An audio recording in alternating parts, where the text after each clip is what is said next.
6 महीने में झंडे गाड़ना चाह रहे हैं आप? इसके लिए ऐसे कैसे तैयारी करें कि एग्जाम में झंडे गाड़ दें?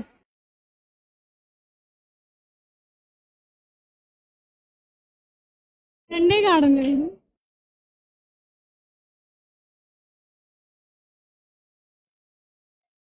झंडे तो तभी गड़ेंगे जब आप में वो सिंसियरिटी मैच्योरिटी होएगी। अब 6 महीने लग गए एग्जाम के, तो कैसे तैयारी करें अब? 6 महीने में झंडे गाड़ना चाह रहे हैं आप? हाँ तो बताओ कैसे तैयारी करें आप? देखिए 6 महीने तो मुझे लगता है आपको डिमोटिवेट करने का मेरा बिल्कुल इरादा नहीं है, लेकिन यूपीएससी में आप सोचें कि 6 महीने में ही आप सब कुछ कर देंगे, तो मुझे लगता है कम से कम 1 साल 1.5 साल तो आपको चाहिए ही, कि आप एकदम सिंसियरिटी से और पूरी मेहनत से पूरा हार्ड वर्क कर रहे हैं, स्मार्ट वर्क कर रहे हैं, तो 1.5 साल 1 साल तो आपको चाहिए। 1 साल की प्रिपरेशन बस, और आधा में मतलब हाफ ईयर तो जब हम पेपर देते हैं उसमें ही हो जाता है। पहले प्रीलिम्स देते हैं, फिर मेंस देते हैं, फिर इंटरव्यू देते हैं, तो उसमें ही हो जाता है। लेकिन मैं बस यही कहूंगी कि रिवीजन अच्छे से करिए, मतलब जो आपको आता है उसमें आप एकदम कॉन्फिडेंट रहिए कि अगर इस टॉपिक से क्वेश्चन आया तो मैं अटेंड कर ले जाऊंगी। मेरा बेसिक इतना मैंने स्ट्रॉन्ग किया था कि मेरे को ये था कि प्रीलिम्स में अगर बेसिक से कोई क्वेश्चन आया ना, संसद पे, राष्ट्रपति पे, राज्यसभा पे, वल्नरेबल एनिमल्स पे, IUCN पे, इन पे कुछ भी आया तो मैं कर ले जाऊंगी। मतलब बेसिक वाला क्वेश्चन तो छोड़ना ही नहीं है, मुझे ये था, क्योंकि करंट थोड़ा सा डायनेमिक होता है।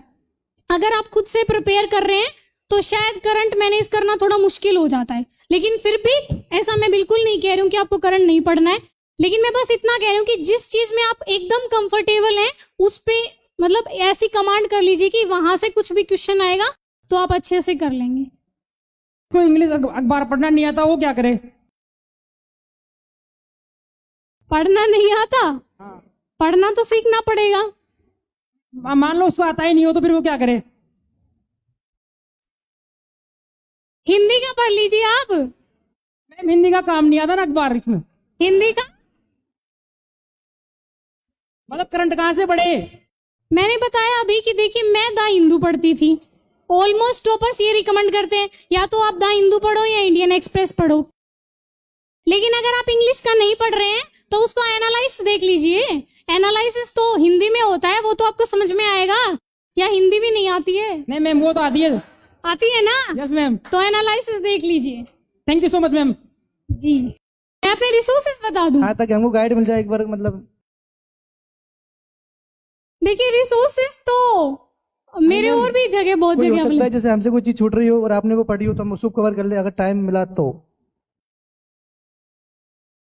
आप मुझसे बिल्कुल ज्यादा कवर कर लेंगे, इस बात में कोई दो राह नहीं है।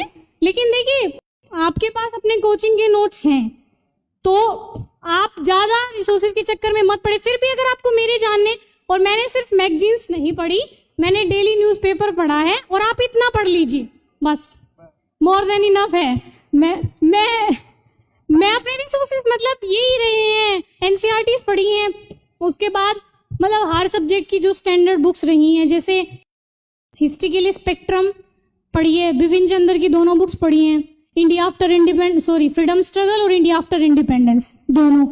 और पॉलिटी के लिए पहले NCERT पढ़ी है, उसके बाद लक्ष्मीकांत पढ़ी है, और लक्ष्मीकांत सर की एक गवर्नेंस की भी आती है बुक, वो मैंने देखी थी, मतलब पूरी मैं पढ़ी नहीं लेकिन मैंने देख ली थी कि हाँ इसमें क्या क्या है।